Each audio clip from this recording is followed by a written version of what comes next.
Step in the fire. Step in the fire.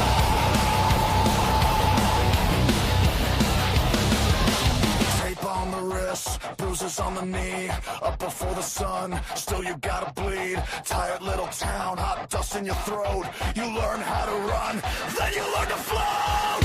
Every eye's a test, every turn is a gate. Every night on the line, a chance to be great. No slave, no grace, still you show your face.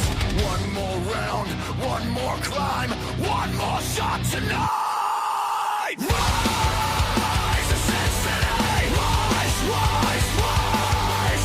Stealing your looms, fire in your eyes. Rise, Cincinnati, rise, rise, rise.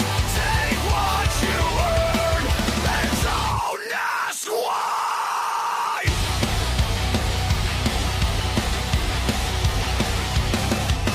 Calluses grow where the ropes cut in. Road miles stack up, trying to make you thin. Cheap motel walls, ice pick on the neck. You lace up again, and you never check. One bad landing, one crowd that turns. Still you keep your pulse, still you let it burn.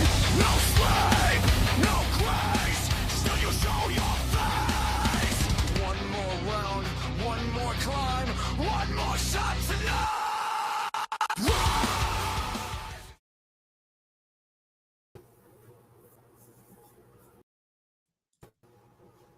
Live radio, live TV, live video. You gotta love it. Oh, yeah. Hey, everybody. Thank you for hanging out with us and welcome to the Vegas Bad Boys podcast special as we recap and rant on AEW Double or Nothing 2026. I am Sin City Steve, and as always, I'm being joined by RedJed. RedJed, how in the hell are you, my brother? I gotta say, brother, I think I am still buzzing from this motherfucking show. Double or Nothing 2026, celebrating the 7th year anniversary as we go into year 7 for AEW on this show. This is basically kind of like an anniversary AEW show when you think about it. I think it's official, folks. AEW has survived the 7-year itch. Yeah. And here they are on their 7th year anniversary, killing it with maybe arguably one of the best pay-per-views that they have ever done, bar none. Yeah. And you know, I was having a lot of conversations with people today, and a couple of people that had never watched AEW, and at my kind of prodding, they did get the pay-per-view last night, and they were completely blown away. Lifelong WWE fans. One guy in particular was completely baffled. During the show, he blew up my phone numerous times. It was actually pretty fun. So there's a lot of buzz surrounding AEW coming out of this event. This was a statement show. This was a landmark show for AEW, and dude, from the top to the bottom, they brought it. Every single talent that walked out into that arena brought everything that they had, and they all killed it, man. So good. So good. It was a special night all the way. Mm-hmm. Absolutely, man. And you know what? Let's just dive right in, because even though the pay-per-view was only 4 hours and change, as opposed to us being used to longer AEW shows, let's not make this recap 4 hours. And, let's just be mindful and, tell you guys, if you didn't catch the show, why you should go back and watch it. So let's start with the buy-in, which was their pre-show, in case you're new to AEW. So obviously on this buy-in, on this pre-show, you had the Death Riders and the Ops, which was a solid trios match. Yeah. And then also the Divine Dominion, to no surprise, defeating Zeta Steel and Viva Van in less than 5 minutes. to the tune of 4 minutes 45 seconds. Yeah. What kind of input or thoughts did you have on those first two matches? I thought the ops match with the Death Riders was kind of par for the course. It was fine. It felt a lot like what we'd see maybe on a Collision or a Dynamite, which is fine. I thought the Divine Dominion match was a little better than what we're used to from these squash matches. They went the distance almost, pretty darn close.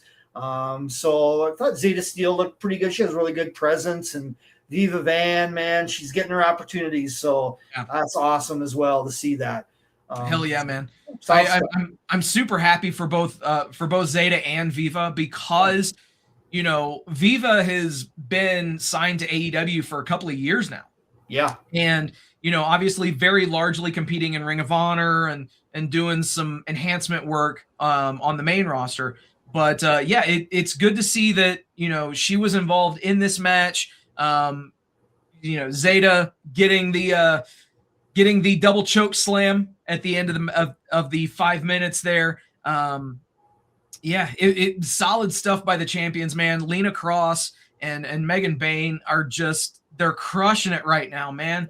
They're absolutely killing it. Mm-hmm. Yeah, I can't see a tag team on the horizon.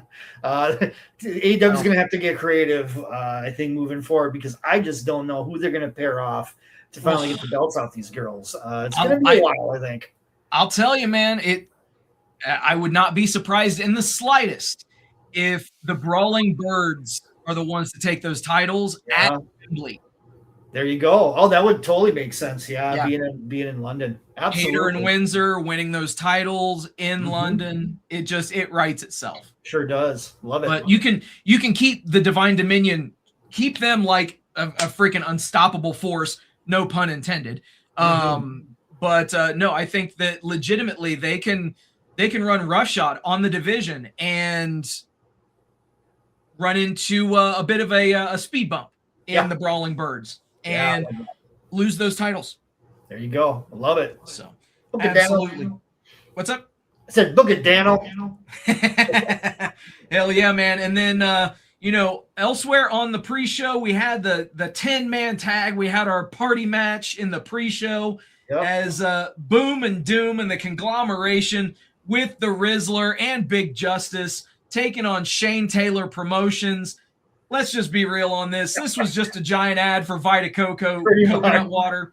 Yeah, pretty much from start to finish. That was the focus of the match, and it was fun. It was a party match, like you said, all the way. Absolutely, just boom, boom, boom, boom, boom, boom. Here we go, and cut. That's it. It was fun though. That's the key thing.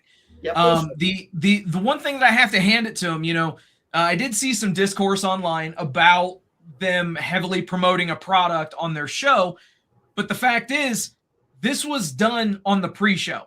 Absolutely. So they didn't trot out the Vita Coco guy during the actual main pay-per-view. Right. Now obviously they had the LED boards and the turnbuckles and all that kind of stuff sponsored, which at this stage of the game they would be dumb to not do that stuff. Oh, no kidding. But right? Please don't cover the AEW mat in advertisements. That's all I can ask. Exactly. Let's keep it minimal. I can handle how they have it now, and I can certainly handle pay-per-view without any commercials. Yeah, no shit.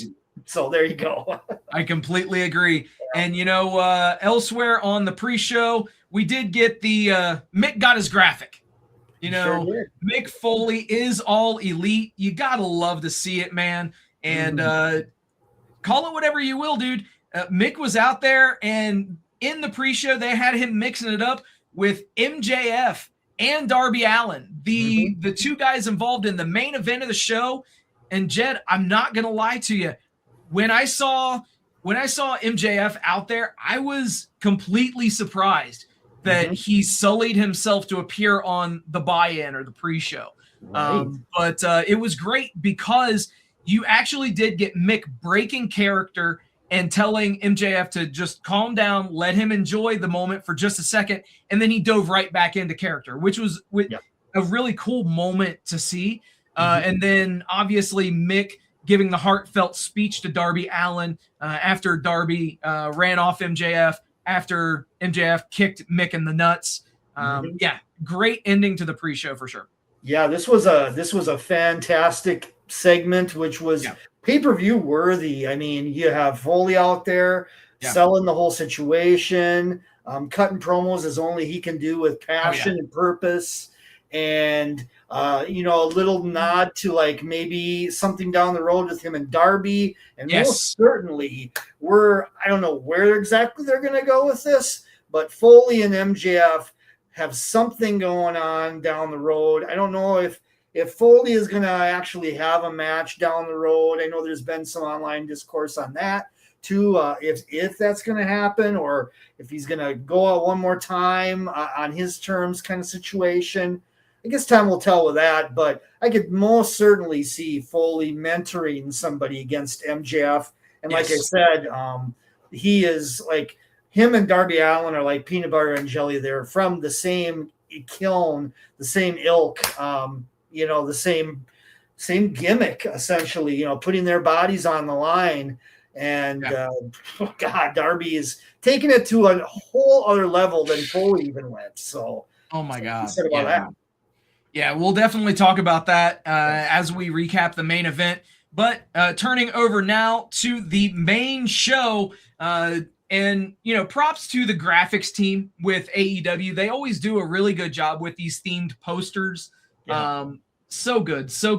Excellent. But let's go ahead and let's start off by talking about the AEW World Tag Team Championship I Quit match. And the stipulation in this one, if Cage and Cope didn't win this match, they could never team again. Right. Damn, dude. These four guys let it all hang out. We got plenty of stuff to talk about in this match, and it was the opening fucking match. Mm-hmm. Wow.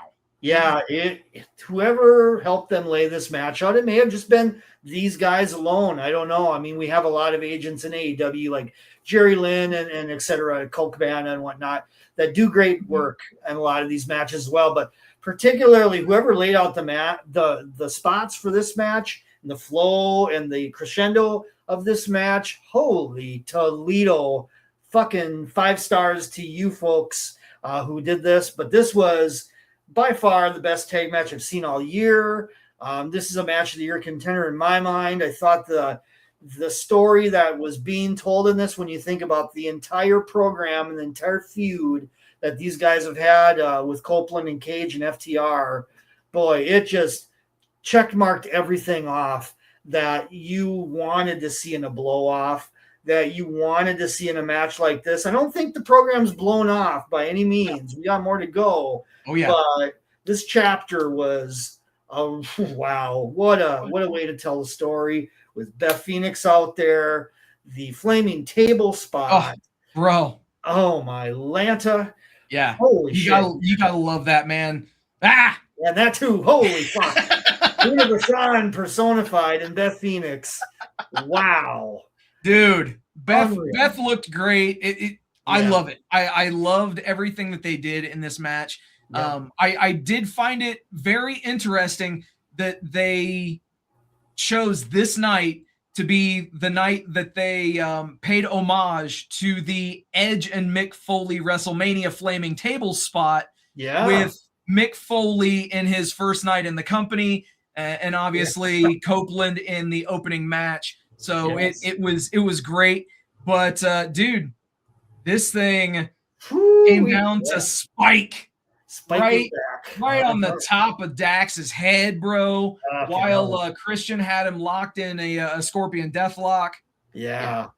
I mean, interesting as the reports have been too, and we have heard about this already. You know, there was no blood on this show, no intentional blood. We should exactly. Say. That's the key phrase: intentional blood. Right, and this would be a match that normally you would see that.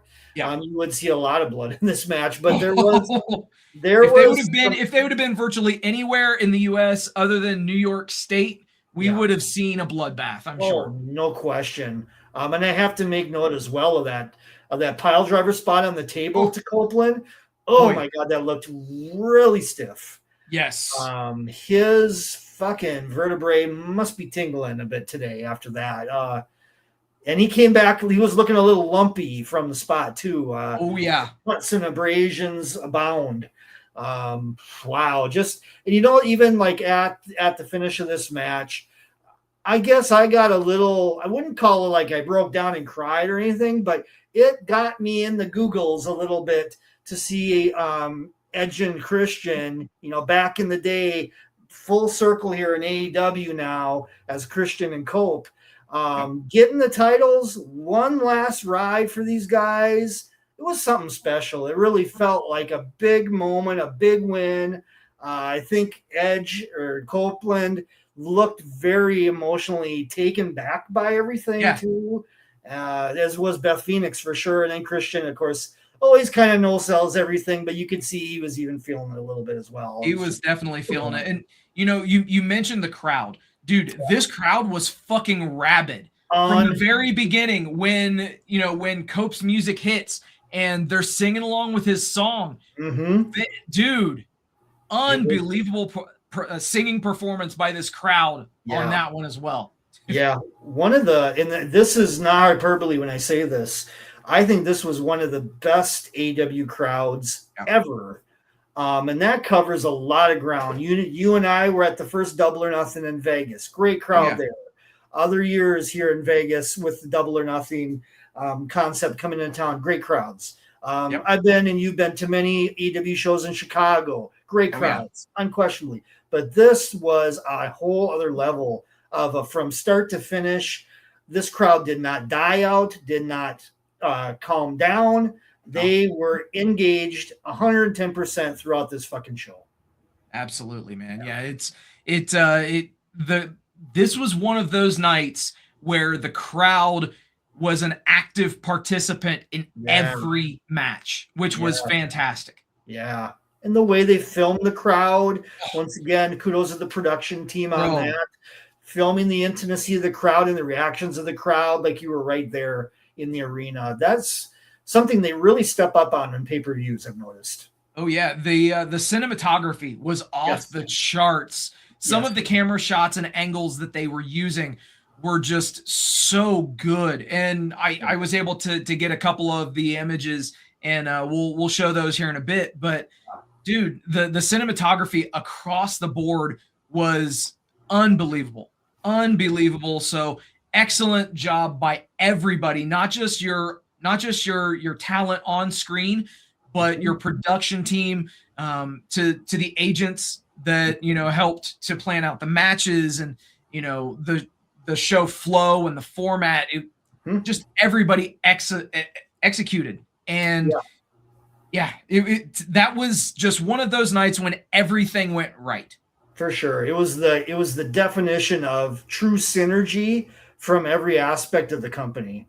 Absolutely. High level commentary to the in-ring, to the production, to the layout. Everything flowed well. There was no snafus in production. It just was seamless and job well done. Absolutely. And speaking of perfect synergy, we got our international championship match in the 2 slot. Kazuchika Okada defending his AEW International Championship against Konosuke Takeshita. And, dude, we have a new AEW International Champion after a 5-star instant classic in Konosuke Takeshita. Oh, man. Hit him with the Raging Fire. Boom. I tell you. Clean as a sheet in the middle of the fucking ring. Clean as a sheet. No bullshit from Callis, even though he was out there. But he generally just let it go and let these guys do their thing. And there was not – I thought for sure, and I'm glad it didn't happen, but I thought there was going to be run-ins from Don Callis members and Callis himself, and it didn't happen. So I was grateful for that. What we got here was the match we have waited for months for. And we were kind of always – we knew it, we get it. We just – it was a question of when. But I think – I don't know about you, but I mean, even my high expectations for these guys from World's End, from that match, and the subsequent build from there, a lot of hype. I had a lot of expectations. They were very high, but it actually overexceeded it for sure in this. I would agree. And, you hit the nail on the head. I came into this match with a lot of expectations. This was my match that I really wanted to see. Yep. And the match that I viewed as being the dark horse, the match that was going to steal the show. Yeah. And sure enough, it did. But it even exceeded my expectations. Dude, Takeshita is so fucking good. He had an amazing 2025, and he's continuing that into 2026. If you look at his body of work so far this year, is fantastic. Excellent stuff. Yeah, quite a resume just this year alone, what he's done. And this was classic Okada as well. We haven't seen a match like this from Okada yet in AEW. I think this was his shining moment for both guys. I mean, it really, truly was. And both guys have done a nice resume of work in AEW, but this was like, we're at peak right now. And boy, these guys brought it. One of the, I don't know how you felt, but I think this was probably my favorite match of the night. This was my match of the night for sure. Yeah. But I mean, it was close. I mean, between the I Quit match, this match, and then the last two matches on the card, that you could line them up, and you could blind pick. They're all fucking top notch. This one was just maybe like a quarter of a star higher than the other ones. And if it would have been in the Tokyo Dome, it would have gotten 7 stars. But that's beside the point. No question about it. And hey, you never know. We may. Hey, it still might get 7 stars. Who fucking knows? Right. Now we're 1-1, so there may be still another one to come. Got to get that rubber match for sure. Maybe next month already. I don't know. We'll see where they go. You never know. Maybe redemption. We'll see what happens. But you mentioned no run-ins during the match. Well, we didn't get any during the match because we got some shit after the match as the return of Kyle Fletcher, as he shows up and kind of chases off the Don Callis family who had descended upon Takeshita and clears them out of the ring. Any pro wrestling fan who's been watching for any amount of time could see where this was coming and see where this was going. As Fletcher hands him the belt, raises his hand, and then gives him a nice little clothesline right to the freaking face, dude. I do wish that he would have gotten more impact on the clothesline, though. True. Yeah. If I'm gonna split hairs and I'm gonna nitpick, that would be the one thing.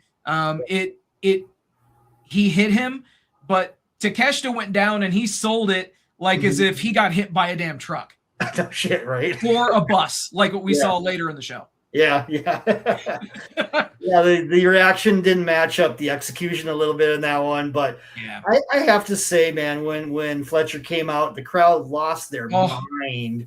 He was completely fucking over with this crowd, man. Yeah, he was, to the point where I kind of even like second guessed the turn. I'm like, God, should they have turned him? He was so fucking in the middle of this madness here, and he was so over that I've kind of felt like, should he stay with Takeshita and feud with the Don Callis family? That's going to obviously happen down the road. That's definitely going to happen. Yeah, but so they're slowly getting into that, but you can just see, I guess, where the future holds with this based on that reaction. Fans wanted him on Takeshita's side. They wanted him as a baby face. And they'll get it eventually, but it's just it's a process. So absolutely is, and the thing that I'll mention too is that Fletcher, now you saw at the end of the match where he and Okada both reached for the international championship, and Okada kind of acquiesced to Fletcher. So realistically, what that tells me is Okada is going after another championship, because we got a big show coming up in Wembley in August. Takeshita versus Fletcher for the international championship sounds amazing at that show. It sure does. Yeah, you can see the seeds from this event were planted a lot for All In. And that's one of them. Yeah, we're definitely going to see that. I think there is no question about it that's coming up for All In. Yeah, most definitely. And after the match, we did get emo Takeshita in the locker room area there. Yeah, I'm looking forward to down at his international championship. Happy that he won, but sad that he lost a friend. Yeah, I'm looking forward to this run though. I mean, it's his time now. He is fully turned. He is away from the Don Callis family. They have attacked him. It's on. And Takeshita, the sky is the fucking limit with this guy. It is own like neck bone. Mm-hmm. And speaking of another match that was hard hitting, I loved the psychology in this match too. Yeah. You had Mina working over Athena's knee, and there was a bit of a botchy type of a spot.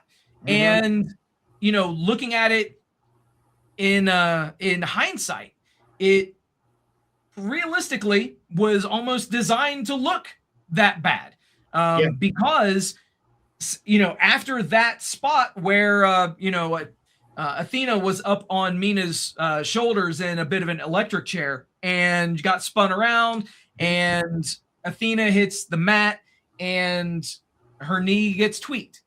But then they continued to work over the knee. That became the focal point of the match. Mina has been using the figure 4 leg lock since she's been in AEW. So it made sense. They even told the story that that Athena couldn't go all the way to the top rope for the O-face initially. Couldn't keep her balance because of her knee. So great stuff there. In the end, Athena does persevere and climbs up to the top, hits the O-face, 1, 2, 3, and advances into the second round of the Owen Hart tournament. Right. Yeah, and decent match. Very, very hard to fall back from those other two matches. I mean, my God. Those two women were put in the most unenviable spot of anyone on this show. For sure. Yeah, normally that would be maybe like a spot later on the card to be stuck in that spot this early. It is what it is, but I thought it was fine. I kind of feel like this might be Athena's year for this tournament. I hope so, man. Right. I think she's. But, there is that wild card on the other side of the bracket. Right. Where are they going to go? Mm-hmm.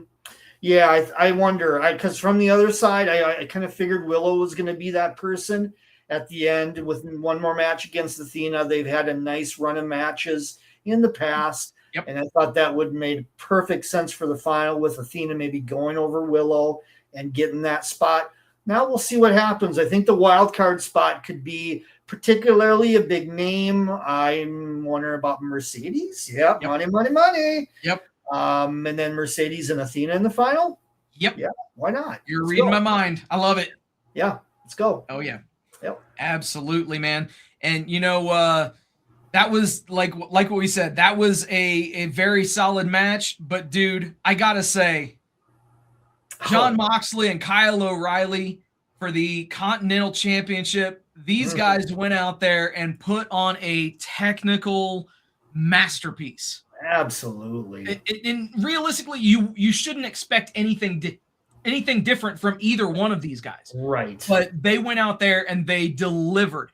And again, it just shows you the variety that you're going to get from AEW.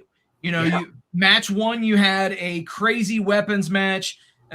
In match 2, you had a great professional wrestling match. Mm-hmm. Up next after that, you had a very solid women's match. Here you had a technical masterpiece. Yes. And it shows you that, yes, pro wrestling, when it's done right, is a work of art.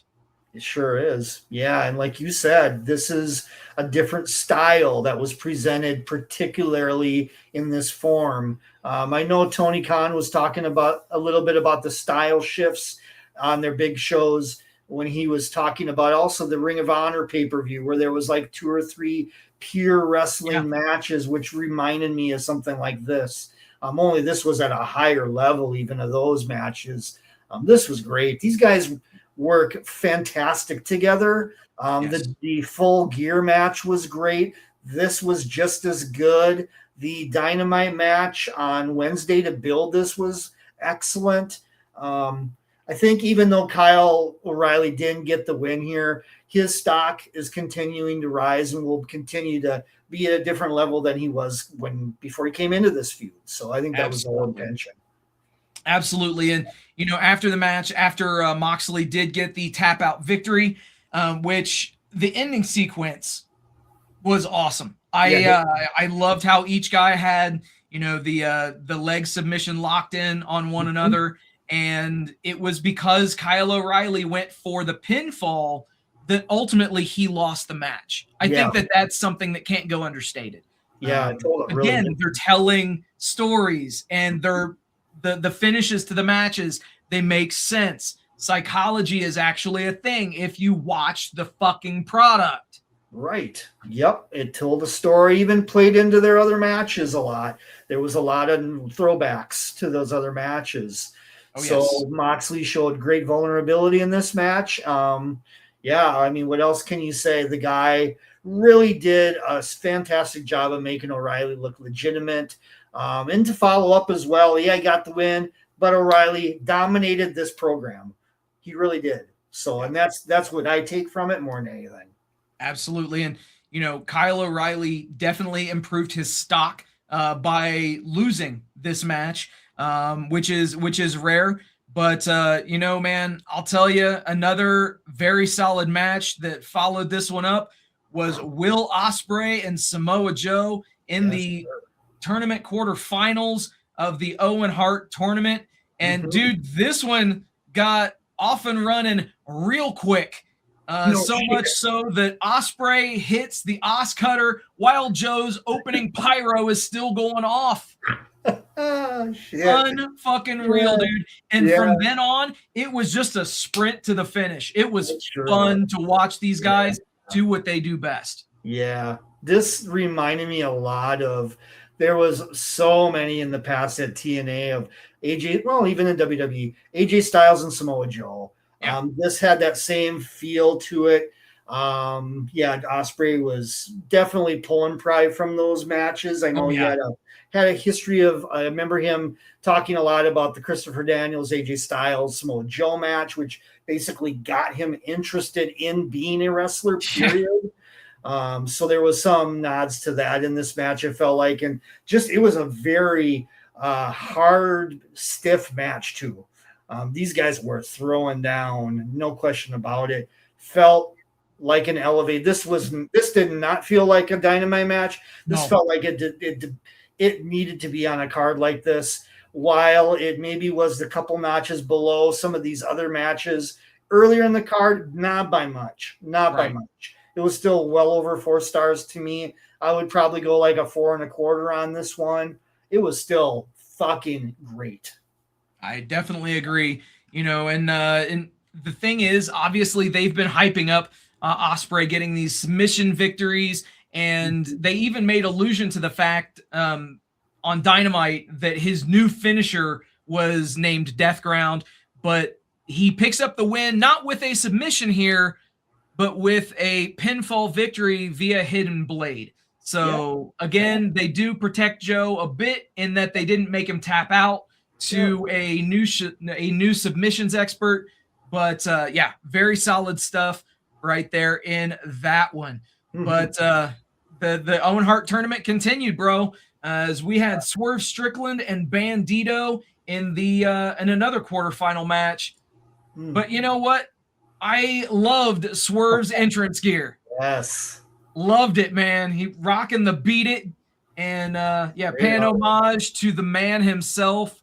Michael Jackson, you gotta love it, bro. Yeah, that was very cool. Very cool. Some of these entrances, some of these homages on this show felt really like at a different level of like a WrestleMania style entrance, in some ways and things like that. So it really was a cool added touch to some of these bouts. They really did, and there was a couple of them that really were set apart. One toward the end of the show that we'll talk about in a bit, but dude, I know we've talked about entrances and ring gear and stuff like that, but let us not take the shine off of this match, because this match was hard hitting.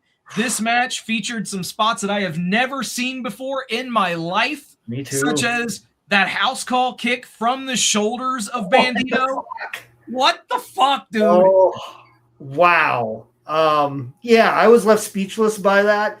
I just did not expect that to happen, and all of a sudden here we are, and the dude is on top of Bandito's shoulders, and fucking bow. Yeah. I was stunned. And then soon after, the Poison Rana to the floor. To the fucking floor. Whoa, buddy. Wow. So much room for error there, but thankfully nothing went wrong. Right, thankfully. But no, physical as it gets, these guys meshed very well. I'd love to see a rematch with these guys down the road. We definitely will, man. It's just a matter of time. Yeah, this was quality all around. Again, pay-per-view level quality. Opening round of the Owen between this one and the Ospreay match with Joe. We are off to a massive bang with the Owen Hart tournament for the men, undoubtedly. I liked this one just a titch better than the Ospreay and Joe match. I would probably go 4.5 on this one compared to Joe and Ospreay at 4.25. But tit for tat, I mean, both fantastic matches. This one just had a little bit more creativity and a little more, like you said, stuff we have never seen before. May never see again either. So yeah, exactly, dude. That's awesome, man. Both of those Owen Hart tournament matches on the men's side have been fantastic. So you know what that means. The other two matches in the quarterfinals, they got to live up to their end of the bargain now. They sure do. And I kind of feel like, looking ahead at the layout of the tournament too, we very well may see Ospreay and Swerve in the finals.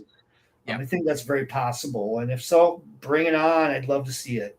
I would love to see that one for sure. Yep. And, let's shift gears here and let's talk about the women's four-way match for the AEW Women's World Championship. The Toxic Spider Tekla defending against Hikaru Shida, Chris Statlander, and Jamie Hayter. And, they planted the seeds for this one and how it was going to go for quite a while. Obviously, Shida and Statlander, they could not coexist. And clearly it was every woman for themselves and every other trope of professional wrestling coexistence that you want to use. We knew this was going to happen. They were going to cost each other the match. Yeah. So it was going to come down to Tekla and Jamie Hayter, and no real surprise. Tekla retains largely because you got to figure, man, those brawling birds. They're going to be challenging for those women's tag team championships. So Hayter, while it would have been cool to see her get the win here, they did the right thing by keeping that championship on Tekla, as she will end up defending at Wembley Stadium for sure. Oh, yeah, I think she's going to keep it till Wembley. Now, the question is, will she lose it at Wembley? Very possible. We'll see where it lines up for the Owen Hart tournament and who ends up winning on there. I think either way you go, like we were talking about maybe Mercedes or Athena, I think either way, it's very possible there's a title switch there. Just a question of what direction they'll take. But yeah, this was kind of a sprint of a match a little bit. Yeah. It was go, go, go. Everybody knew their spots. Everybody was dipping in and out from sequence to sequence. A lot, like you said, a lot of stuff between Hikaru Shida and Chris Statlander, which finally came to a head. We very well are definitely not going to be seeing those guys as a team again. No, not at all. That's done and over with. So onward to a feud with those two. I think Shida's going full heel, more than likely, as we're witnessing in that storyline. So yeah, everything kind of lines up now. The only question is, where do we go from here for the interim with Tekla coming up for Forbidden Door? I would think there's going to be something with a Stardom talent. You think? For Forbidden Door with the president, if you recall that storyline as well. Aro Okada. I would guess he is bringing in somebody from the Stardom side or maybe more than one on the Stardom side, maybe to take out Tekla. Maybe we'd have a triple threat, 4-way. Who knows? Hard to tell, but I would think that's probably where we're going with Tekla next. Yeah, man. So I mean, realistically, I know that she's in the Owen Hart tournament, but if Persephone doesn't make it out of that first round, then I could see her being the CMLL advertised talent if they did choose to do an AEW versus Stardom versus CMLL match. Right. That'd be very let your mind wander on who could be from Stardom because there are some interesting names, and that timeline is pretty interesting because let's see here. I think that we're butting up against a certain 90-day no-compete clause. Oh, no kidding, right? Yeah. Interesting. Somebody Cowrie, perhaps, yeah. Yeah. That would make the most sense. But yeah, I would love to see Kyrie come over as part of the Stardom brand. Yes. And obviously, we've seen how that stuff works when they're featured on the Forbidden Door shows. So it could be just the beginnings of things. I love it. Yeah, that'd be great. And I think Persephone was originally supposed to be in this match as well. So that would line up as well, that she would get that shot down the road when she gets healed. So we'll see where they go with things moving forward. So most definitely, man. Yep. And up next was, oh man, shit got real. It was the Stadium Stampede. Wow. As 7-on-7, man. You had Jericho, the Hurt Syndicate, and the Elite versus the Demand, the Don Callis family, and the Dogs. The Dogs. Man. And I mentioned earlier the cinematography, the way that this arena looked. This was a really, really cool image that circulated on the internet during Jericho's entrance. It looks phenomenal. And obviously that immediately followed the outstanding video packages for both teams, but namely for the baby faces, as it was set to Devil's Dance by Metallica. Dope song and dope video to get the stage set. Super cool, man. It was very Snatch-esque in presentation. And then on the heel side, it was like a parody of the Warriors movie, if I recall, where they had the different characters coming in different vehicles and stuff like that. So that was, and incidentally, that was the only pre-tape of this whole thing. The Young Bucks revealed today that none of the segments they did backstage or anything like that was done pre-tape. These were done as it was happening as part of Stadium Stampede. So I enjoyed this match more than the other Stadium Stampedes as well. I rewatched all the other three prior to the pay-per-view, and I thought this one was by and far well more. I mean, the other ones were creative as fuck. Don't get me wrong, but this one took the cake with the barriers that they had to abide by as well. Once again, no blood and no brawling in the fans in the stands. Yeah. Yep. No brawling in the stands. That was, dude, the New York Athletic Commission is absolute sticklers when it comes to any of those violations. So props to Tony and props to everybody on the roster for adhering to those guidelines, because God forbid we sit here and instead of us talking about how this was an amazing show, we're talking about how they went overboard and now they're in trouble with the New York State Athletic Commission. So thankfully, they played in the sandbox and everything was good. But yeah, man, this match went a little bit over a half hour, but they got a lot accomplished in that half hour. It wasn't just a, you mentioned some of the other Stadium Stampede matches, some of the other Anarchy in the Arena matches. There's a lot of like walk and brawl things that realistically don't do well on second or even third viewings or beyond.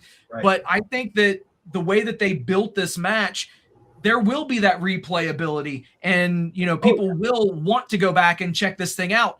Initially, I'd say the first 10 minutes to it, I was the complete opposite. I was not a fan of it in the beginning. But then things started picking up and they started getting more creative with things. And I was like, all right, let's fucking go. And then it clicked for me and it was off to the races from there. Yeah, because this match had a little bit of a different format than the other ones. Usually the other ones would start in, an empty arena or something like that, outside of the ring, where this started in the ring. So you're kind of like, okay, are they going to stray out? Exactly. So I was with you the first 10 minutes too. Like, what's going on here? Why are they not like venturing out? This is just a 7-on-7 tag match that I could see on fucking Dynamite. Right. Legit, Yeah. that was my thought for the first few minutes of this match. Yeah. But then, things definitely picked up. And, obviously, yeah, I've got an image on the screen right now of all the baby faces in the middle of the ring, obviously celebrating after they picked up the win. Yep. But yeah, dude, like it took a while to get things started. Shout out to our boy Toa Leona, friend of the show. Dude, I have never seen 3 people get stacked up on his shoulders. And he walked around the fucking ring with him too. Oh, I know. Fucking he didn't just, get him up there into the position and then immediately take him back. No, he walked around the damn ring with 3 guys on his shoulders. Oh, I know. It was nuts. I mean, where do you start with the other spots? I mean, we can talk about the we're gonna go into detail, don't worry. Oh, there's so many. I mean, the nice little nod to Lashley and Leo Rush's past history came out of nowhere in this show. That was fucking awesome. Segment. Yeah, the tennis racket XL version that was presented to Jericho from Luther, of all people. Yep, of Luther, yep. So just like, what the fuck, It was just one surprise after the next. I thought, once again, just like that opening match, that tag match, whoever laid this match out, and it was probably like all of them, more or less. Oh, yeah. But damn, you guys did a phenomenal job in this one. And working with those parameters, and man, just so many moments. What was really cool was they had the split screen going, and Clark Connors was getting into it with the Young Bucks on an escalator, getting both kicked up the escalator and then kicked down the escalator. But then in the other pane of the split screen, you had Andrade doing his Riz gimmick. And he rizzed up Luchasaurus. What the fuck? Yeah, that was Jed. I know you'll appreciate this. Tell me that didn't just scream something straight out of Gremlins to you. Oh yeah, he looked just like a fucking gremlin, man. He looked like the gremlin from Gremlins 2, dressed up with the fucking wig and shit, man. It was great. Oh, and what about Mark Davis took a fucking shellacking on this fucking. Oh my god, dude. What the hell? So first he's in the back, he's brawling, in catering, gets into it and takes a bump, supposedly hits his eye on one of the legs of a table. Seriously. So he's wearing a fucking bandage around his head for the rest of the match. Yeah. Which thankfully, I guess he's okay. Tony didn't mention anything about it in the scrum. God. But then, dude, this happened. Holy shit. So in case you didn't see this particular spot, Mark Davis, after he gets done, brawling around and catering, he stumbles his way out to the parking garage area and stumbles onto a golf cart. And then you hear a really loud, what you think is a train horn, but no, is the horn from the Jurassic Express bus.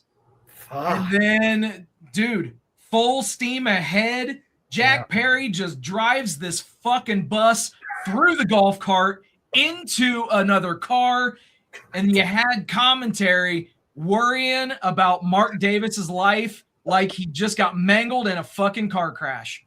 Well, it was the way they filmed it made you think it did fucking happen. I mean, my God, But yeah, that golf cart got fucking trashed. I mean, you can see it. It's underneath the fucking bus. I mean, it got splattered. Oh, yes. Oh, what a deal. Dude, this match had so many cool spots. I mentioned the Young Bucks with Clark Connors super kicking him onto the escalator, and then them going all the way around and then kicking him down the escalator. Yep. Just so good, man. So good. And it just shows the Young Bucks continue to deliver in these party style matches, these multi-man tag matches. Right. You got to wonder though, man, I was thinking, okay, this would make for one hell of a Final Destination type scene for Clark Connors because he was getting those luscious locks in the escalator. I was kind of worried. I was worried, but thankfully he's okay. Yeah. Yeah, he avoided getting caught in the shoehorns of the escalator. Yes. So, yeah, that could have been bad. That could have been very bad. Yeah. No, everybody, I think, probably came out of this match unharmed for the most part, other than, of course, like we were just talking about with Kyle Davis. But, boy, poor guy. Oh, dude. Unreal. And so, as mentioned, everybody on the babyface side hits their finish on Ricochet until Jericho is going to hit the Judas effect. Bishop Khan throws him out of the way and then obviously takes the bullet for Ricochet. And, the babyfaces respawn and get the win as Team Jericho defeats Team Ricochet. And after the match, in a very, very cool moment, Chris Jericho celebrates and dedicates the match a la Sabu, R.I.P. Good stuff. Great visual as he took the bump through the empty table and pointed to the sky. Indeed. Very cool. Very cool. Jericho worked his ass off in this match, by the way. He looked fantastic in this match. Yeah, he really did. He carried his own and then some in this match. So I'm glad I went back to AEW. Thinking about it now, I kind of think about how things would go for him if you'd have made a different choice at this point. And he is right in the mix of everything. He's in a good spot in AEW. I like where he's at. I like where he's going. Yeah, most definitely, man. And from there, it was time for our main event. As it was title versus hair, Darby Allin versus MJF for the AEW World Championship. Yeah, dude, this match was great. Yeah. These guys have unbelievable chemistry. They've shown it time and time again, not just here in AEW, but on the indies as well. They've worked together so frequently, and it shows. I got to take a minute before we dive into this. Pun somewhat intended. Wow. Take a look at this shot, man. This is such an amazing image. Darby Allin 20 feet up on top of the scaffolding and the lighting rig, which was on the entranceway, and such a cool visual. It sure is. Wow. Just that look at that. I mean, just the whole scape of it, the whole, can you imagine as he's standing up there looking at that, as he knows what's about to come on that spot that he did. And speaking of, then he jumped from 20 feet up, picture perfect, after giving an homage to Mick Foley himself with the Bang Bang and jumping off with the would you say that it was a coffin drop, or would you say that it was an attempt at an elbow drop? I think a little bit of both, maybe. Right. But, the most important thing is that he hit his target, even though the back of his head hit the platform on the top of the stage, which did open him up hard way. And that was they had to kind of act fast from there because, God forbid, again, the New York State Athletic Commission didn't need them showing up and shutting the show down. Yeah, that could have been just a major catastrophe. I'm thankful that didn't happen. It very well could have happened. But I think they recognize this was unintentional. It certainly wasn't they weren't like aiming to go for blood in the spot. It definitely added something to the finish of the match. Oh, yeah. Because here we are, but Darby was like at his last gallon of tank gas in his tank. The little bit left, that kind of put it over the edge. He couldn't keep the sharpshooter on. It kind of played into that quite a bit, actually. So I thought that was good. And what about that bump that he took out of the ring that he caught his feet on the ropes on? Unfucking real, dude. That was like 30 seconds into the match, by the way. No shit. Yeah. 30 seconds into the match, and the dude's damn near killing himself diving outside of the ring. Unbelievable. I mean, it's just it played very well as well into the whole month. I mean, what Yes. he's done, which was incredible. And I even have to admit, going into this match, I think the consensus was that MJF was going to go over here. I think we all kind of expected that, based on the crazy schedule Darby was working this month on TV and these matches he had. He was going to go until he could go no longer, and it probably was going to be a short reign, but a memorable one at that. I think this elevated Darby in his own way to solidifying himself as main event status now, and rightfully so. I think with Foley involved now as well, like I said, if you ever mentored him or something like that, I think it would kind of cement that even more. So yeah, I mean, it told a story. The story definitely came to a very harsh conclusion for sure, but still, I think all in all, this was a fantastic match. Once again with these guys ending with the headlock. The headlock takeover, brother. Here we go again. Yeah, they'll never end that. And people say they don't tell stories. No shit. But the fact is, this Darby Allin title reign, I was skeptical of it at first. You know, obviously I pay attention to the fandoms and the numbers and the segments and stuff like that. Not to mention the people in the crowd with, you know, the half painted faces for Darby. The kids love him. Like there's no doubting any of that. But realistically, I was somewhat apprehensive of taking the title off of MJF until I saw what they were doing with this title run. That you saw from title defense number 1 that Darby wasn't going to go out there and just go half-assed. He was going to leave everything that he had on the table and defending the title once or most of the time twice during the week. Dude had 9 defenses of the championship, 8 or 9 defenses, which I mean, there are some people that hold a championship for a year that don't defend it 9 times. Right. Let's be totally real about that. And this guy did it in a little over a month. And every match was memorable as hell. Yes, there wasn't a bad match. Not at all. The Sammy Guevara match was the only one that was but even that was still very good. He sure was. So that's why I'm saying, like, he really cemented himself with this run. It was a short run, but it was a meaningful run, probably more meaningful than we see out of world championship reigns in general. So awesome run. He deserves a break at this point. And I would think we're probably going to get a break for him at least for 2 months, maybe going even into like All In, based off of the results of the aftermatch. Absolutely. Before we dive into the aftermatch, I do want to make mention of something. We talked about entrance gear and ring gear and stuff like that. You know, whether it was the Beat It jacket from Swerve or Osprey's new black and accents in green, as opposed to, you know, the flowered and boa jackets that he used to wear. There was another entrance gear nod in this match that I think went under the table. Not a lot of people really noticed it, but props to MJF for doing it.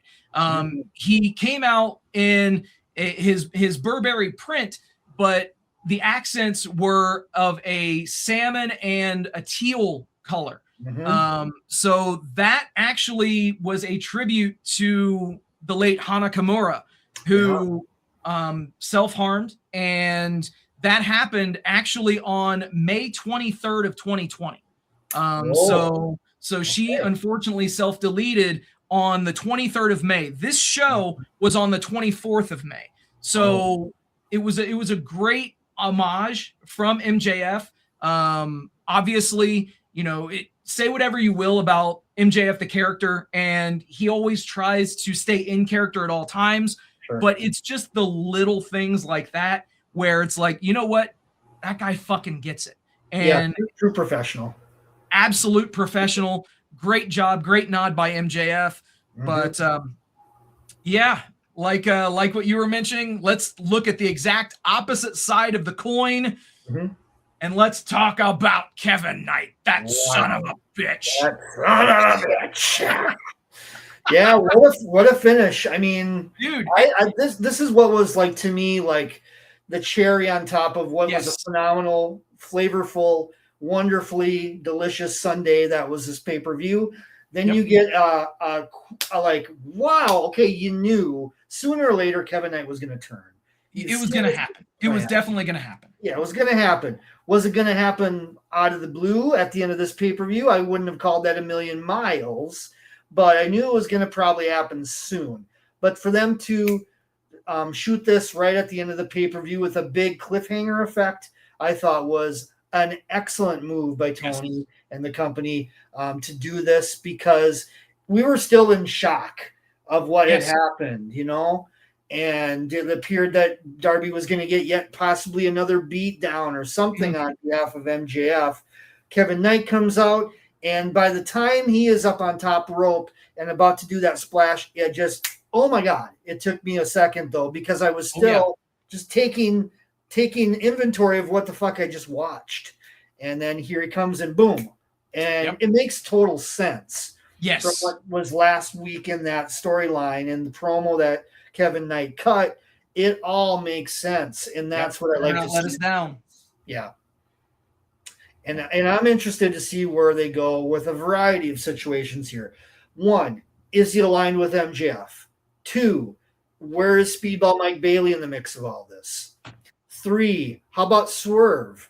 Remember, Swerve kind of like planted some of these seeds in Kevin Knight in the first place, that he was above being another guy's tag team partner, that he had something more in him that he needed to realize. So where are they going to go with this is anybody's guess. I think first and foremost, we're going to see Mike Bailey and Kevin Knight in a nice feud for a couple months here to lead into All In, where probably it's going to be Kevin Knight and Darby Allin for that TNT championship. We'll see where they go, but that would be my guess on it. And like I said, if MJF and or Swerve is involved in the development of this guy's heel character, will be remain to be seen. But what a turn. Yeah, dude. The thing is, the way that it was shot, I didn't think anything of it whatsoever until the one camera angle. I do wish that they wouldn't have spoiled it with that one camera angle. Yeah. But right before Kevin Knight jumps off the top, they framed it perfectly, and you saw that the stretcher that Darby Allin was on, because I did skip over this image. This is another one of those amazing images, courtesy of AEW.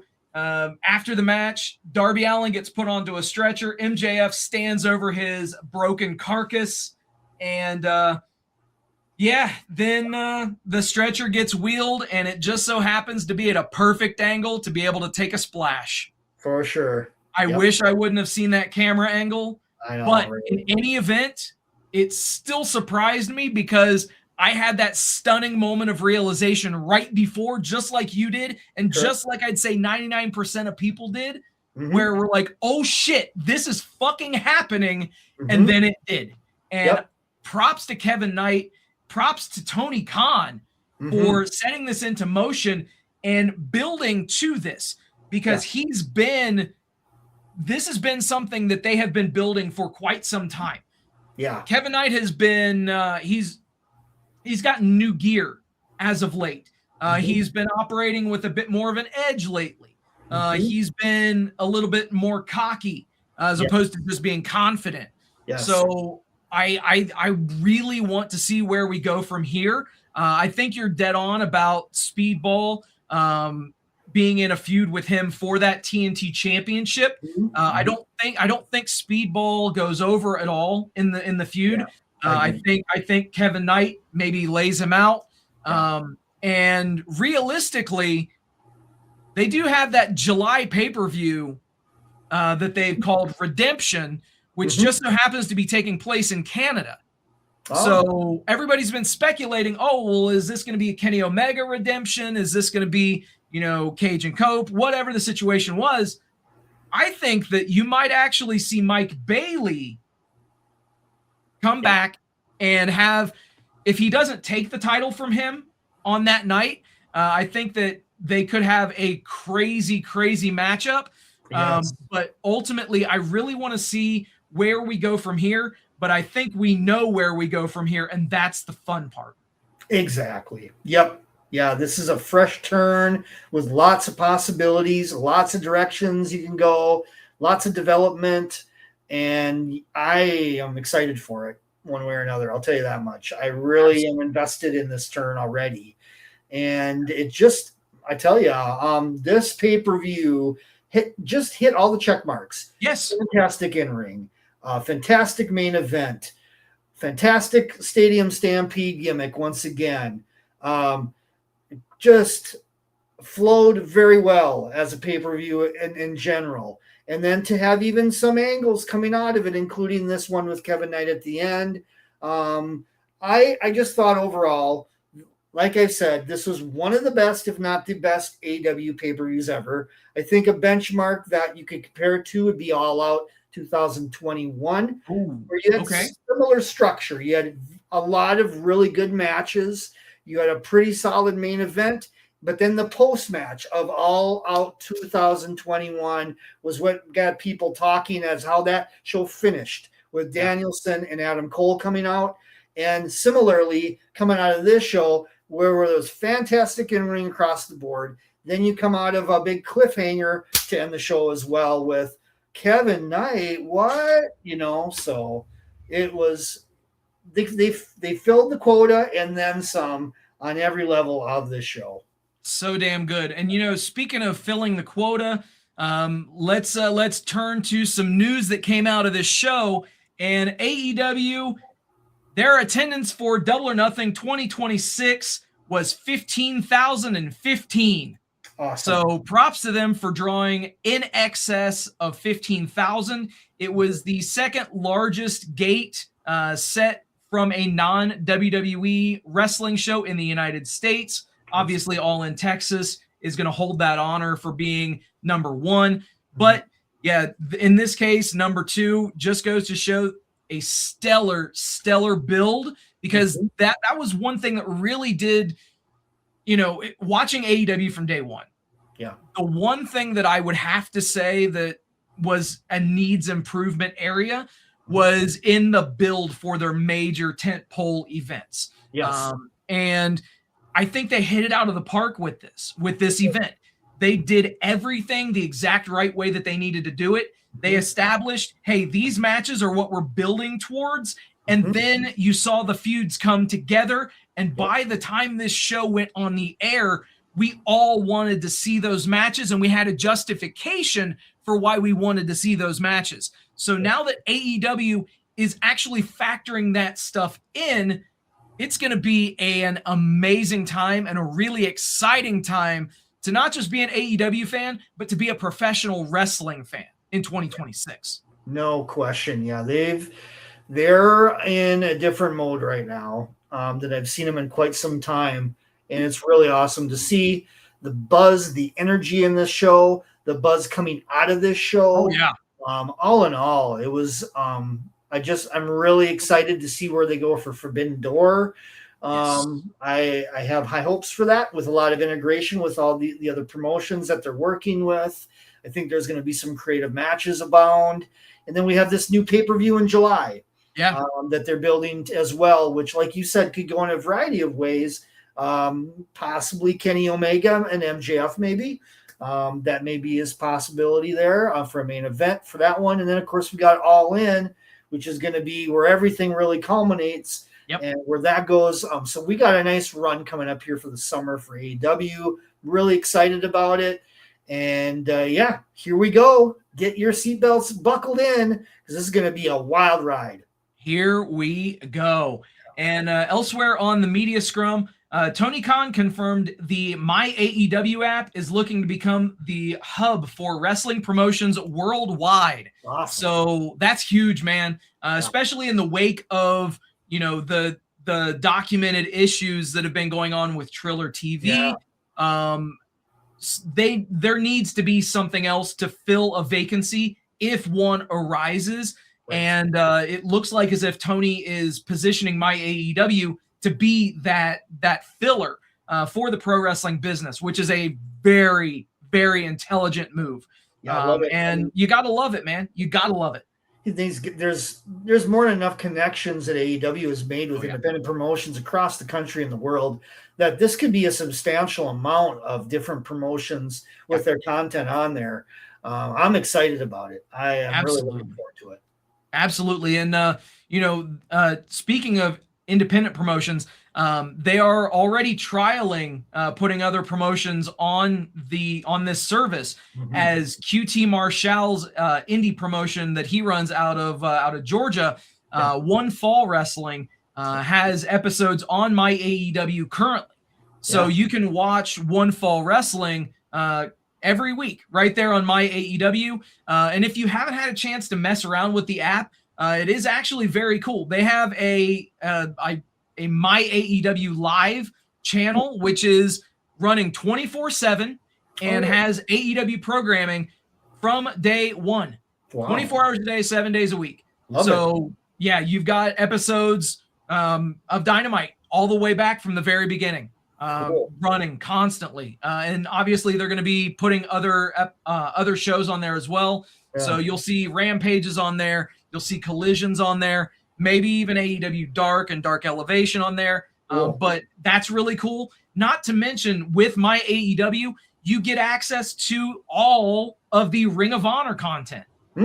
So you get it essentially is Honor Club as well. So you get all of that stuff. You get their pay-per-views. You get their weekly shows. And if you're outside of the U.S., you also, by joining my AEW with a yearly membership, you get the pay-per-views with my AEW too. So for those of us who have been opining for the lost days of the WWE network and the $9.99 and how fantastic it is, they're trialing some really good stuff right now, because the rate for a yearly membership, which is all inclusive, all of the stuff from AEW and Ring of Honor and One Fall, and if they add other indies on there, is $120 a year. Jeez, you're looking at a price point of $10 a month. Yeah, when you break that down, that's $10. Wow, that's amazing. Yeah, they're planning ahead. They're thinking ahead. I'm not sure what the future of Triller will be. I mean, we'll wait and see. They've been trying to get sold. They've been trying to get out of the hole that they're in. Time will tell, but that will leave a void. And I could see, a GCW maybe shifting over. That would be a big shoe to fall. It sure would be. Yeah. So we'll see where they go with it, but it's good to see that they're thinking about this, because there could be some landscape changes down the road in the streaming sides, depending on where things shake out. So absolutely. And other things to come out of the media scrum. Yeah. You remember that Jurassic Express bus spot? Yeah. Well, police were called. Notifications were sent out on the Citizen app when Jack Perry crashed the bus into Mark Davis and threw that golf cart. Christ. Well, I mean, they fooled me for a second there. Yeah. Tony Schiavone sure fooled me. Oh, dude. Tony was scared, man. Yeah. You could hear it in his voice. Like that wasn't kayfabe. Like, he was legit scared. Yeah, he legit thought that was what happened. And I was wondering, I mean, the way they filmed it, I mean, they broke away. They showed the bus coming towards him. Yeah. But then you're like, whoa, wait a minute. Whoa, wait. He hit that way too hard. What the fuck? Is he in there? What was going on? But thankfully, everything's all right, other than his eye, which time will tell on that. But wow. Jeez, fooled many people, including citizens. Absolutely, man. And last but not least, to come out of this show, let's end this on a positive note. Yeah, that's awesome. AEW Fight for the Fallen 2026 is potentially going to be dedicated to ALS efforts following AEW roster member Rebel's diagnosis with ALS, terminal ALS. So first up, definitely like to send all of our love and best wishes to Rebel. Our hearts go out to you, and not a great situation, but she has the absolute best attitude of anybody who is in that situation. So it's this is not a great situation, but leave it to Tony Khan, AEW, to take a negative, spin it into a positive. Right. And I really would love to see those same people that love to dunk on AEW for one reason or another to dunk on them actually having a charity show. Right. That's the profits are going to go directly to the fund. And I think what is this usually like in June, July that they do this, if I recall? So it's coming up. It's going to be an episode of like a Clash of the Champions type episode of Dynamite. Yeah. I'm all for it. I think it's a great direction to take with it, given the fact that this is one of their. And she's been with AEW forever. Since I don't want to say day one, but she was there in the first year for sure. She was there. I think she was originally even like a makeup person or something along those lines, if I recall. And then she got mixed with Britt Baker and whatnot. But so she's been there for a really long time, and it's really heartfelt to see them take this direction. I think it shows a lot of class by the company, and they care about their own. He's very protective, and he will take care of anybody in his company. And this is just another example of it. Yeah, so.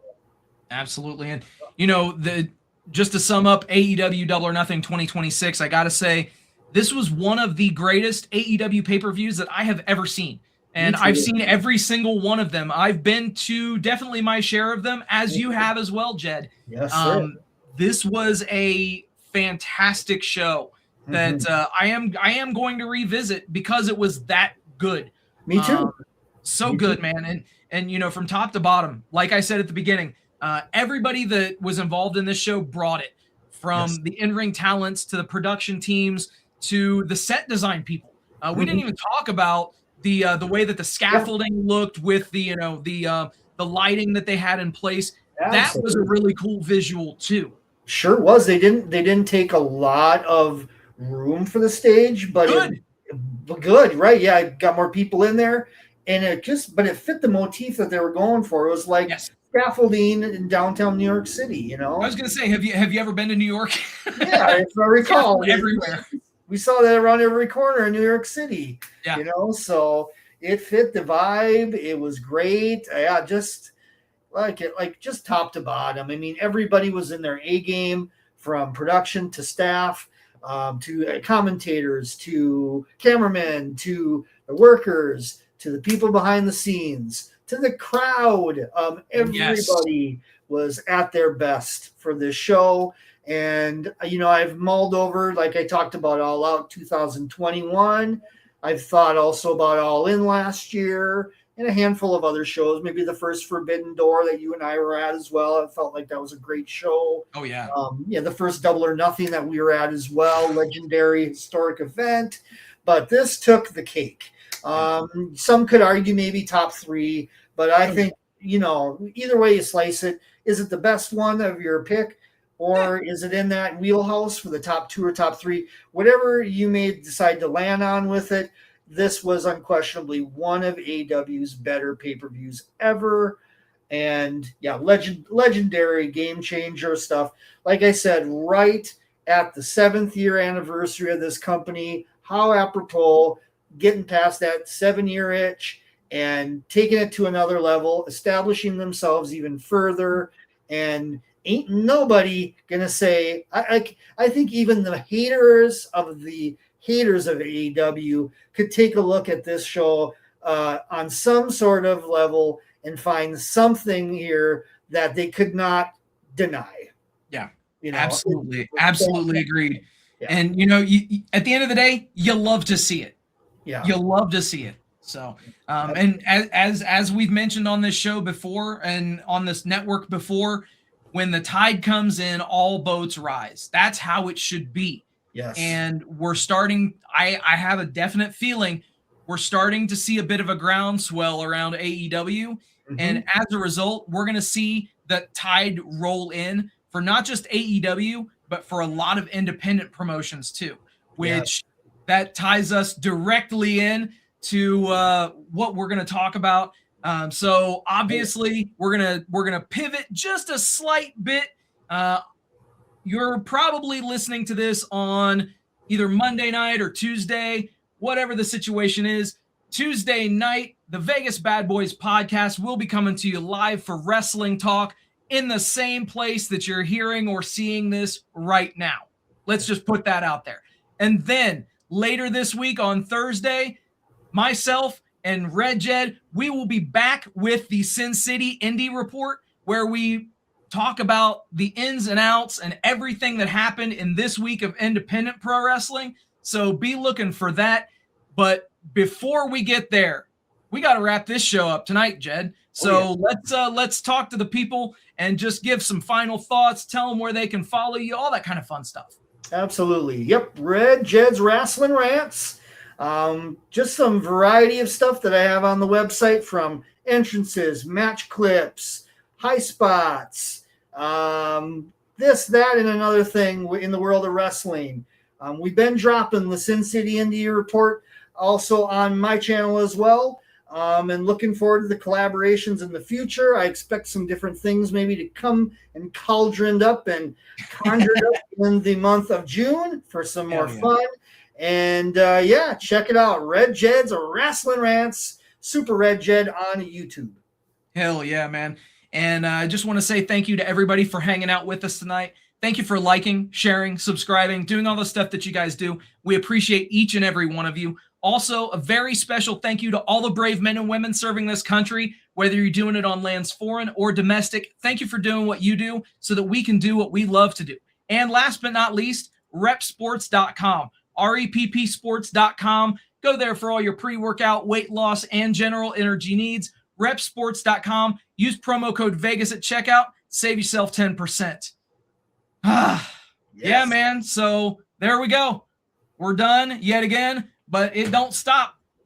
That's the beauty of pro wrestling. It never stops. There's never an off season. Oh, shit. So, like I said, we will be back on Tuesday with the Vegas Bad Boys podcast. We will be back on Thursday with the Sin City Indie Report. And until then, we will see y'all next time. Yeah. Did any of you have a great time tonight? Yeah. With that, everybody, thank you for hanging out. We'll do it all again next week. Till then, happy wrestling. Rolling up the strip under neon lights. Podcast mic is glowing in the desert nights. Mad Michael's leading with the swagger tight. Sin City Steve right by your side. Alright. Rob Butcher Larry dropping truths, no fear. Broadcasting stories, make it loud and clear. From the Fremont edges to the Bellagio sphere. These bad boys rule, let me make that clear. Vegas bad boys, tearing up the scene. To Matt Michaels and the Vegas Boys of Podcasting, this is John Cena saying thank you so much.